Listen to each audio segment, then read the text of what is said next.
Hey, this is Jeff Karras, your behavior guy. I'm back. So we've been talking about a ton of different things regarding behavior, strategies, contracts, visuals, lots of things to use.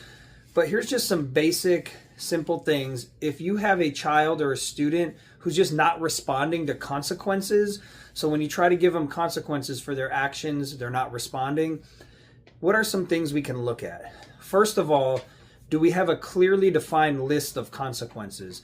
So have you let them know these are the different things that could happen if you're not doing the appropriate behavior or not following the expectation? Because it is very important for them to know exactly things that could happen and try to make them things that are meaningful to the student, right? If you're removing things that don't matter, the consequence doesn't matter. So try to find things that are meaningful, but have that clear list with them and make sure that they're involved in talking about that and making sure they understand. Also, look at giving natural consequences. A lot of times we give consequences that don't even apply or don't even relate to the behavior. So if you have a child or a student who maybe is not playing appropriately with other children or other students, remove them from that situation.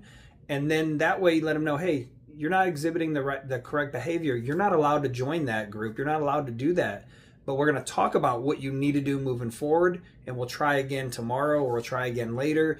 That's when you do that reteaching after they kind of calm down and understand that consequence and you've removed that. If there's a child or a student who's using technology or using an item or a toy or anything inappropriately, remove the item. That's a natural consequence. If you can't use it appropriately, then you can't have it.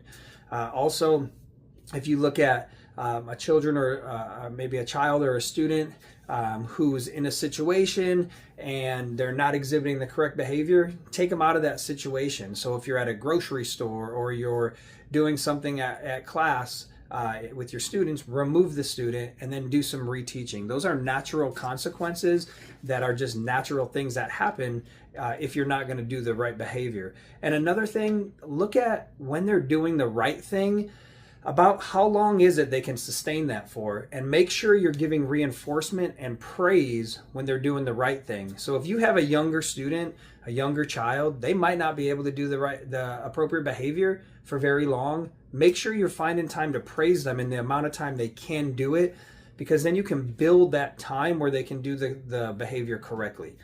All right, those are just some things to think about when we're looking at consequences. This is Jeff Karras, your behavior guy. I'll see you later.